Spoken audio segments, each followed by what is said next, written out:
Hey salut, donc aujourd'hui on part avec une nouvelle série de vidéos où je vais vous proposer de regarder des parties ou des extraits de parties de forts joueurs.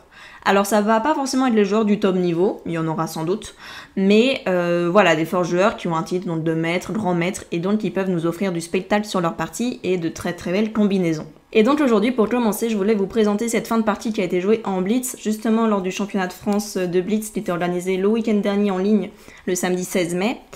Et c'est ça qui est vraiment impressionnant dans cette partie, c'est que faut être conscient que c'est du blitz. Les joueurs ont commencé avec 3 minutes plus 2 secondes par coup à la pendule. Là, quand ils arrivent dans cette position qu'on va étudier, ils n'ont chacun plus que 1 minute, quelque chose comme ça, je crois.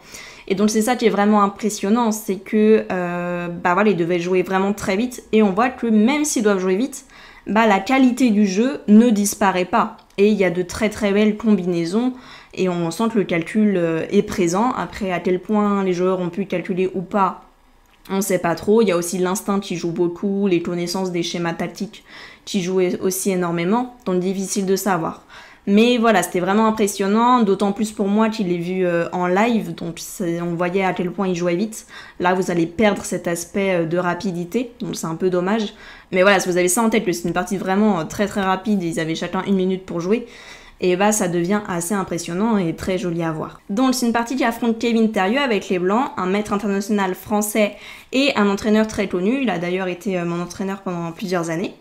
Et il affrontait Demantė Dolytė-Kornets, une jeune femme lituanienne, d'ailleurs première de son pays, qui habite en France. Vous pouvez sans doute reconnaître le nom de famille Kornets. Elle est mariée au grand maître international français Mathieu Kornet. Et donc là, vous pouvez remarquer, elle est 2200 en blitz, mais en LAN, elle est 2400. Elle a d'ailleurs le titre de maître international et de grand maître international féminin. Donc il y a du niveau dans cette partie, clairement. Et donc on arrive sur cette position. Jusqu'ici, la partie avait été plutôt égale, il n'y avait pas un camp qui avait spécialement l'avantage. Et ici, Kevin Thérieux avec les Blancs a décidé de jouer A4. Et donc c'est là où on peut s'arrêter et réfléchir à comment est-ce qu'on pourrait réagir avec les Noirs. Et Demantė Kornets a réagi de la meilleure des façons, vraiment très très jolie. Donc vous pouvez mettre en pause la vidéo si vous voulez, et il faut voir voilà, une petite suite de coups pour voir comment est-ce qu'on peut profiter de ce coup A4 qui paraît être bon au premier abord, ça paraît être un bon plan, les Blancs essayent d'activer leur tour, c'est une très bonne idée. Mais si on regarde un peu les coups tactiques, etc., on risque d'y avoir des problèmes. Donc je vous laisse mettre en pause si vous voulez, et nous on va regarder tout de suite la suite de la partie. Alors donc ici les Noirs ont décidé de prendre en A4. Le pion est protégé par le fou, donc la tour ne veut pas le manger. Mais bien sûr c'était l'idée des Blancs, ils ont une idée derrière la tête, ils n'ont pas donné un pion comme ça gratuitement. S'il y en a parmi vous qui se sont dit évidemment A4 c'est un mauvais coup parce que je mange le pion et j'ai un pion de plus, va falloir revoir votre calcul et essayer d'approfondir un petit peu. Les Blancs ne sont pas pressés de récupérer le pion tout de suite. Et là justement l'idée c'est qu'ils peuvent faire tout simplement fou D1 et venir récupérer ce pion qui ne peut pas être protégé par une autre pièce chez les Noirs. Et donc ils vont pouvoir prendre du fou et commencer à activer leur fou. Parce que pour le moment le fou avait du mal à jouer à cause des pions des Noirs qui contrôlaient toutes les cases blanches dans le camp des Blancs. Donc ici les Blancs sont très contents, ils vont pouvoir reprendre du fou, activer leur fou et en même temps activer leur tour qui va être très bien sur cette colonne et pourra mettre la pression éventuellement sur le pion A6 qui va être faible. Et sinon venir prendre possession de cette colonne, essayer de rentrer dans le camp adverse. Donc là les Blancs sont très contents. Justement, il faut voir qu'est-ce qu'on fait avec les Noirs. Les Noirs, on sait que ce pion A4 va être perdu, on peut rien faire pour le soutenir. On peut anticiper maintenant, on va avoir des problèmes sur le pion A6. Donc pourquoi pas le pousser et essayer de l'échanger. Parce que là en plus, si les Blancs ne font rien, on menace tout simplement de prendre. Le pion B4 n'est pas suffisamment protégé. Il est protégé 2 fois, par le pion et par la dame des Blancs. Mais voilà, il est attaqué par la dame noire, la tour noire et le pion des Noirs. Donc on menace vraiment d'aller gagner un pion.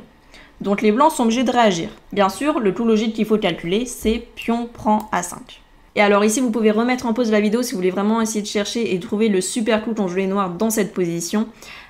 Coup que justement les Blancs avaient sans doute oublié et pas du tout envisagé. Et c'est pour ça qu'ils étaient rentrés dans cette variante, ne voyant pas quel problème pouvait arriver dans leur camp.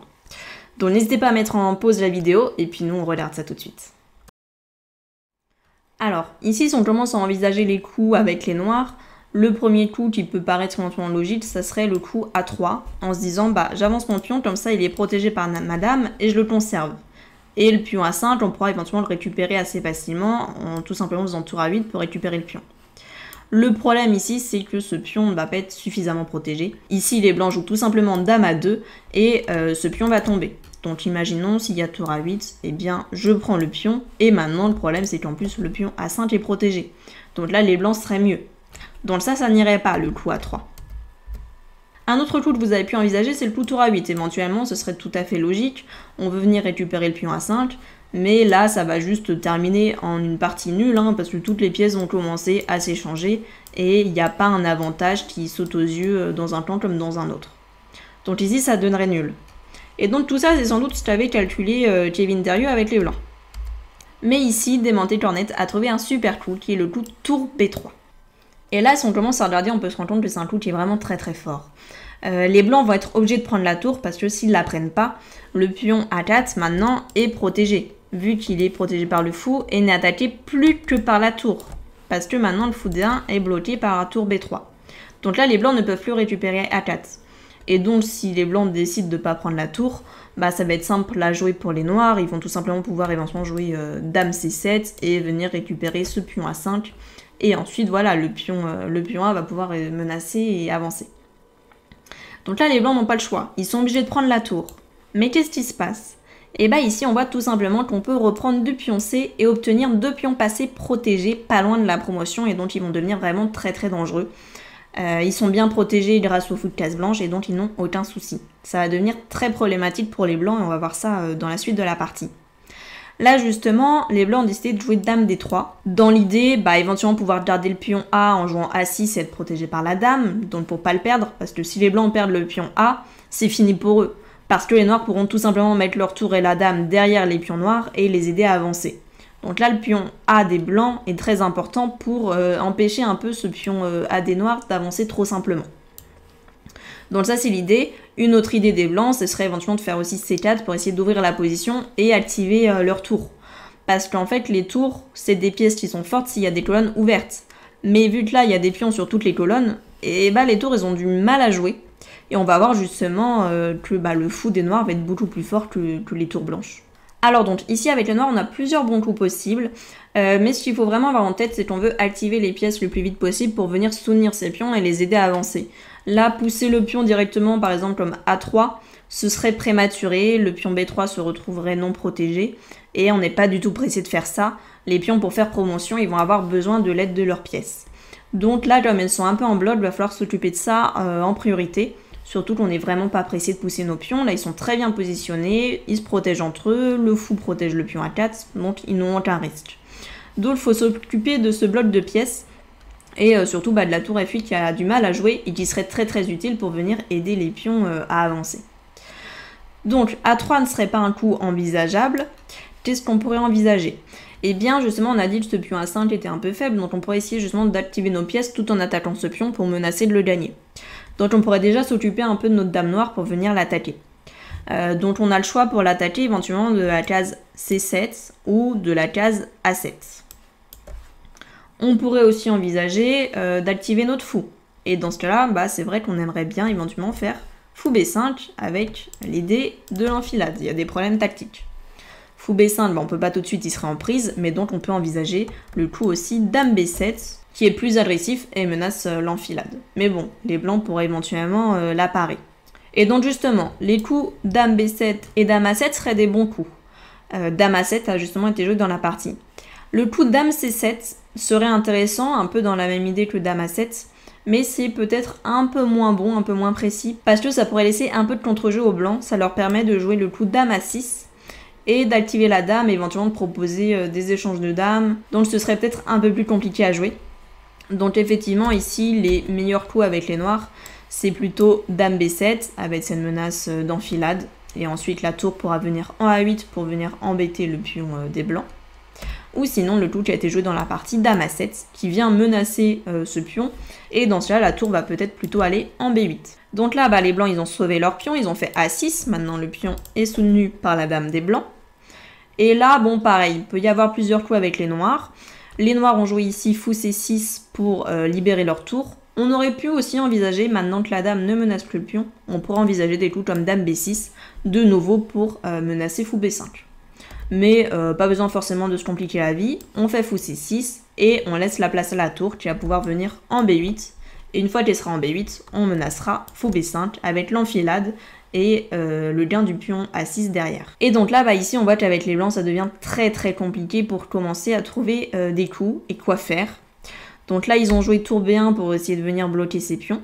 Mais voilà, les noirs continuent, ils ont plus d'espace en plus, donc ils peuvent jouer assez simplement. Ils jouent tour B8 et ils menacent fou B5. Donc là, la dame menace d'être chassée, il y a le pion A6 qui menace d'être pris. Les blancs ont essayé de trouver du contre-jeu, mais ça n'a pas du tout fonctionné. Ils ont fait C4. Mais le problème, c'est que ici, oui, le pion A6 n'est plus protégé, et maintenant il y a dame prend A6. Mais ici, les blancs avaient leur petite idée, et c'est sans doute pour ça qu'ils ont joué C4 et laissé le pion A6 en prise. Ils avaient peut-être pensé que ça tenait pour eux et qu'ils avaient une bonne défense. Donc ici, si vous voulez, vous pouvez mettre en pause la vidéo pour chercher justement quelle était l'idée des blancs et comment ils pensaient s'en sortir. Et si vous trouvez ça, vous pouvez également chercher comment les noirs se débrouillent très bien même après cette combinaison blanche et arrivent à continuer leur attaque. Donc le mettez en pause et on se retrouve tout de suite. Donc ici l'idée des blancs c'était de profiter des pièces noires mal placées. On remarque que la dame en ayant pris le pion se retrouve en face de la tour des blancs.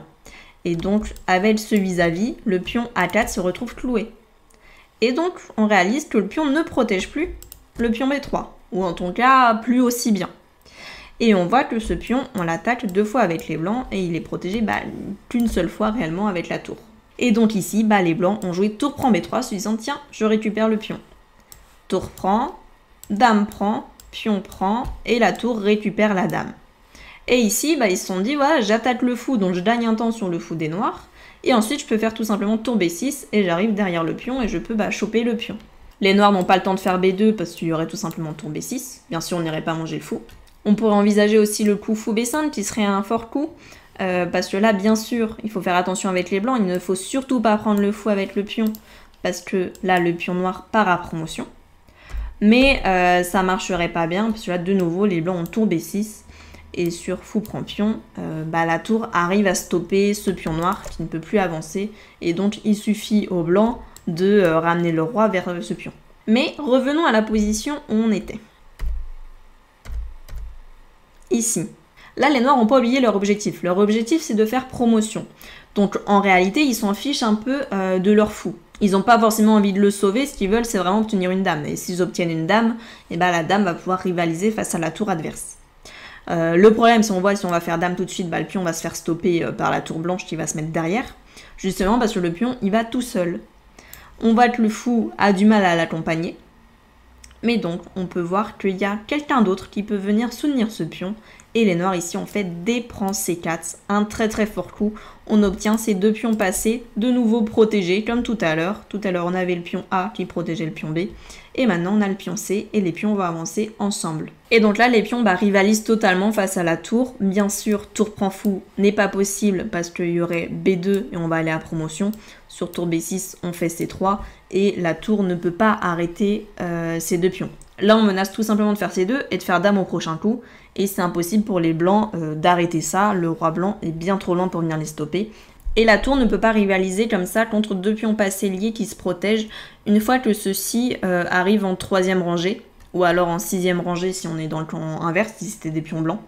Mais une fois qu'il y a 2 pions qui ont franchi comme ça cette 3e rangée, donc soit qu'ils sont en 3e rangée, soit ils sont encore plus avancés, et ils sont bien trop proches de la promotion et la tour ne peut pas les stopper. Et donc si les blancs décident de ne pas prendre ce fou, le problème c'est qu'ils n'ont pas vraiment moyen d'arrêter ces pions non plus. Alors ils peuvent faire tour B6 pour ralentir la poussée des pions, mais là du coup les noirs ont conservé leur fou et vont pouvoir s'en servir pour aider leurs pions à avancer. Alors ici il y a plusieurs coups intéressants. Il pourrait y avoir le coup fou des 5 qui serait assez logique, qui permettrait donc de protéger le pion B3 et du coup le pion C4 pourra commencer à avancer.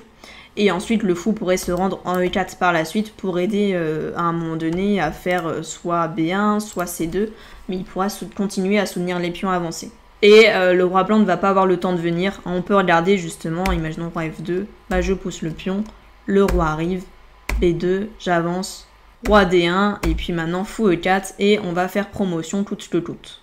Et si plutôt que d'aller en D1, les blancs décident de venir ici en D3, Parce que c'est vrai qu'ici, bah, il menacerait ce pion.